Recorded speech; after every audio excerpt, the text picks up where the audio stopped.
Pero syempre may good, nako, ang ganda ng good news natin ngayon. Sigurado matutuwa kayo, no?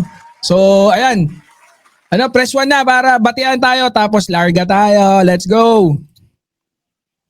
Wala ba akong patugtog? Bawal na kasi yung isa eh, no? Wala, hindi ko na naman napaghandaan eh. Ano ba to? Ay. Bala kayo dyan. Ayan. So, syempre, press 1, batian tayo, tapos larga na tayo. Unahin natin yung good news, no? Ang ganda ng good news ngayon. Isang good news lang, pero shoot na lahat. So, ayan, syempre, nandyan si Boss Smokey. Oy, Boss Smokey. Ma'am Virgie Badiola. Ma'am Mabel Kinjo. Ayan. Sino pa? Boss White Tiger. Yan, si Boss Chi Villaruel. Ma'am May, baka si Ma'am Mary Cachola. Ma'am Brenda Barton. Ate Tiger Eyes. Siyempre, yun ang Ate Tiger Eyes natin, no? Nandyan. Oh. Ma'am Alaga 1434. Shout out. Sino pa? Ma'am Maria Lourdes Estrella. Ma'am Maria Lourdes, shout out. Sino pa? Okay, Nanay Carmen. Wait lang. Ano? Okay, hindi ka makikita dyan. May kape. Kailangan natin lang. Ako pa kukuha.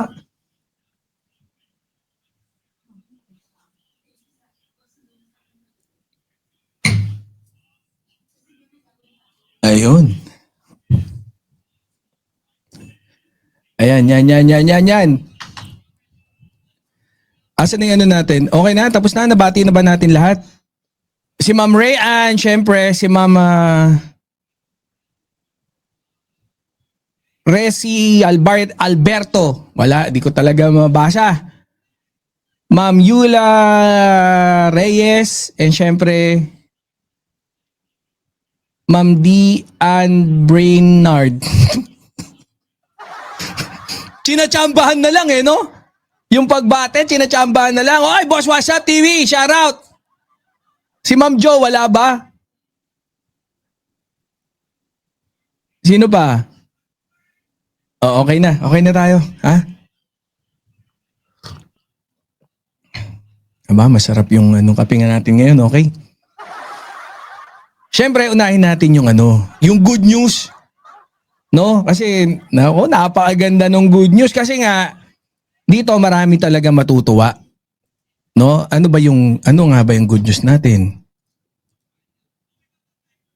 Ipasok na natin.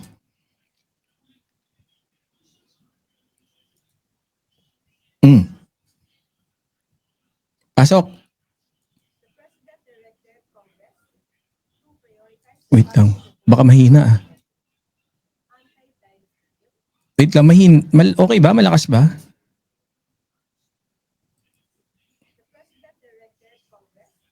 Mhm.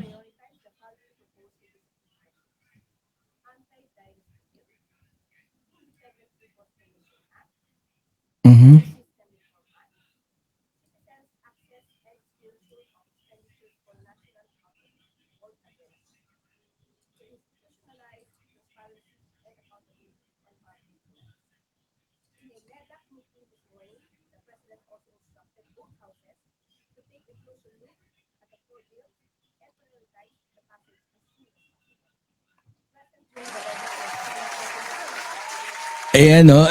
Sigurado dapat kung talagang matutuwa kayo dapat diyan, 'di ba?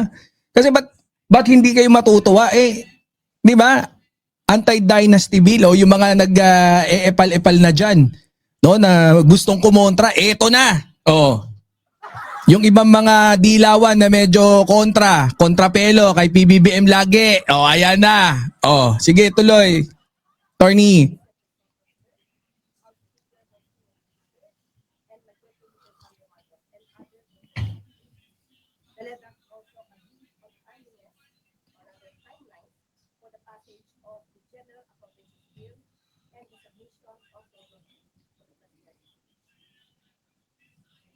Thank you, You're welcome. And, 'di ba? Alam nyo, ito yung mga marami talaga nag-aantay nito, no? 'Di ba? Lalo na yung mga medyo ganon-ganon kay PBBM, 'di ba? Yung mga sila Senator Laila de Lima, 'di ba? Sila Chel Jokno, 'di ba?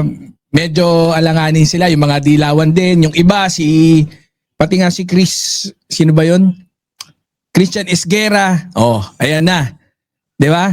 Kung yung ibang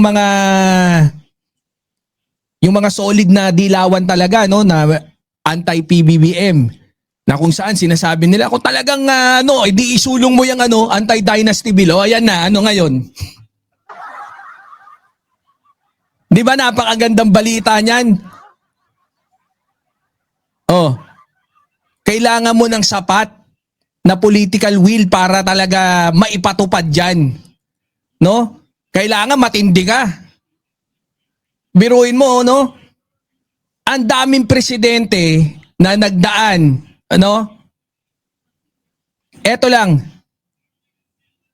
Si PBBM lang. Oh. Isusulong, ipa-priority. Di ba napakaganda niyan? Ba't di kayo nagpapalakpakan? Then, napakaganda talaga. Ayan, President Ferdinand Marcos Jr. has directed Congress to prioritize the following legislative measure: Anti-Dynasty Bill, Independent People's Commissions Act, Party List System. Tanggalin na yan! Di ba? Citizens Access and Disclosure of Expenditure for National Accountability. At yung di ba yung sumbong mo? Yan yun. Napakaganda. Yung ICI, gagawin ng batas para kahit pagbaba ni PBBM sa 2032, de para may maasar lang. Siyempre si PBBM, no? Oh, kahit i-confirm nyo pa, may pag-ganon-ganon pa, i-confirm daw hindi na raw hindi raw bababa si PBBM kahit anong sabihin nyo pa, no, si PBBM, ayan. Pagka bumaba si PBBM sa 2028, yung mga isa sa batas, yung anti-dynasty bill, yung ICI, yung isumbong mo sa presidente, yung party list yak, lahat yan, no? Hindi nyo na pwedeng baguhin, no? Hindi, mahihirapan kayo, kailangan yung baliktarin ulit yung batas para lang hindi yan sa katuparan ulit. Pero yan nga, palakpakan tayo kay mahal na Pangulo. No, biruin mo, no?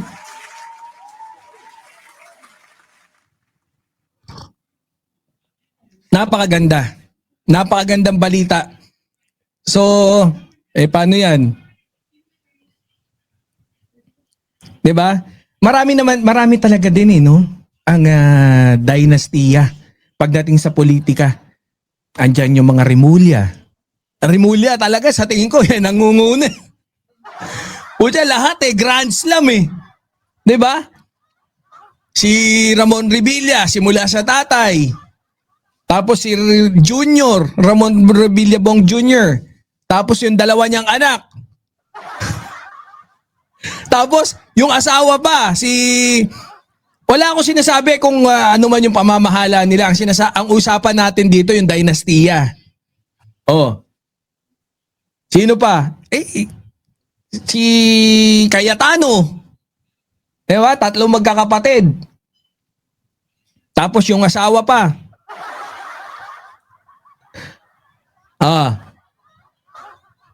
Marcoleta. Marcoleta, 2 panot. Tulfo. 'Di ba? Tulfo, alam ko si Senator Erwin. si Senator, 'di ba? Dalawa na sila diyan eh. Tapos syempre tumakbo nga si Mr. Montulfo. Unfortunately, hindi pinalad, no? Oh. 'Di ba? So, pero hindi mo na kailangan lumayo sila PBBM. Hindi sila PBBM, 'di ba? Andiyan si PBBM, si Senator Amy Marcos. Dati senadora din yung nanay, 'di ba? Nagkasabay pa nga sila. Pero 'di ba? At least si PBBM yung talaga nag-push, no? So andyan si Congressman Sandro, anak ni Senator Amy. Kumbaga dynasty na talaga yung mga Marcos. Oh. Sino pa? Ewan ko, Rimulya kung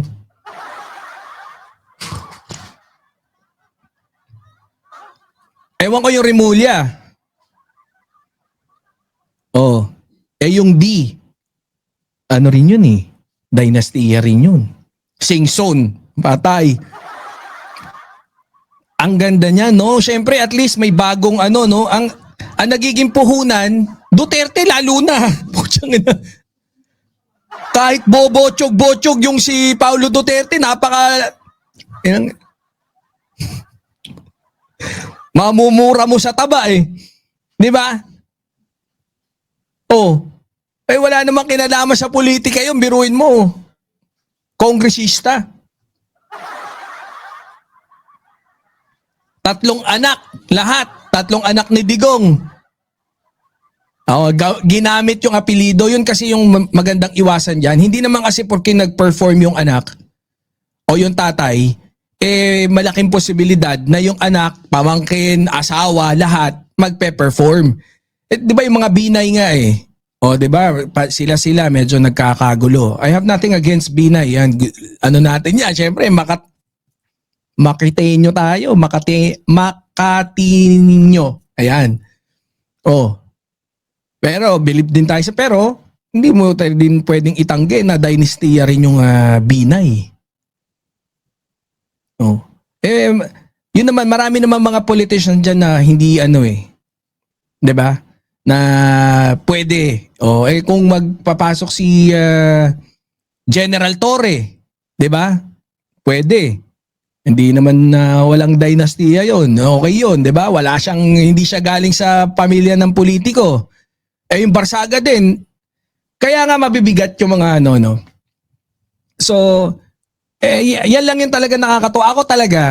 Ako diyan sa anti-dynasty bill, I'm having doubts talaga na isusulong ni PBBM yan. Pero mali talaga ako. No, na mali ako na magduda na hindi, pero isinulong no? Palakpakan nga ulit. Napakagaling. Napakagaling.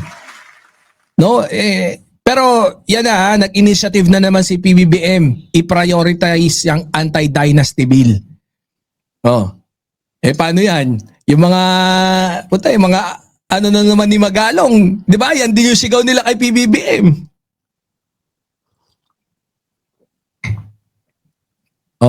Ayan na, pinagbigyan na kayo.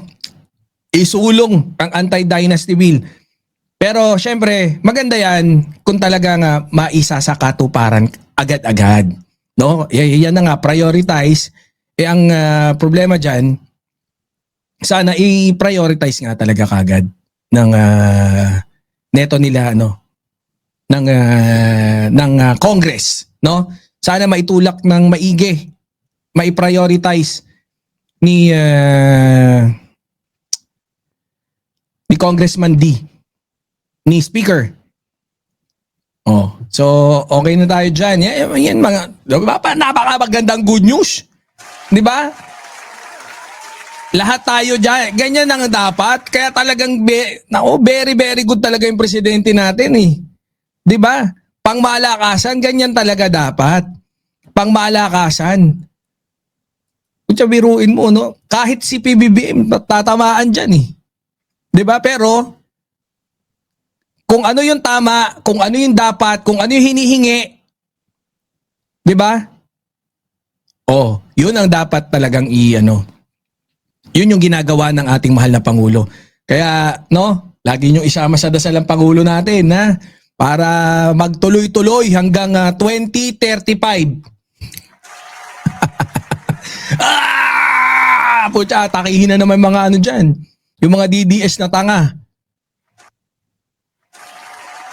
Alam niyo, hindi kayo pwede mag-sarcastic dyan sa mga DDS eh. Mga tanga yung mga yan eh. Sasabihin, seryoso.